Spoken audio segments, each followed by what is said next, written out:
పొట్టి పొట్టి అంటాం కానీ మంచి హైటే ఇది. బంగారం చేసుకొని పుట్టాం కాబట్టి సరిపోయింది, కానీ లేకపోతే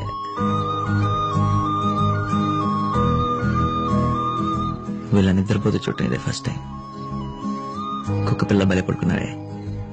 చాలా విషయాలు చెప్పాలి పొట్టి. రాత్రి 9ంటికి మంచం ఎక్కేస్తాం, ఆయన 2ంటి దాకా నిద్ర పడట్లా. అప్పుడేదో రకమైన ఫీలింగ్ బెంగ వచ్చేస్తుంది. నేను చూడగానే గట్టిగా పట్టుకోవాలంటుంది, కానీ పట్టుకోలేం. 100 కిలోల బరువు గుండెల మీద పెట్టుకుని మోస్తున్నట్టు అనిపిస్తుంది. ఇదివరకు ఎప్పుడైనా లవ్ సాంగ్స్ అంటే ఏంటి సోది గోలా అనిపించేది, కానీ ఇప్పుడు అదే లవ్ సాంగ్స్ ఏంటంటే ఆ లిరిక్స్ అని నా కోసమే రాసినట్టు, నేనే రాసినట్టు అనిపిస్తుంది.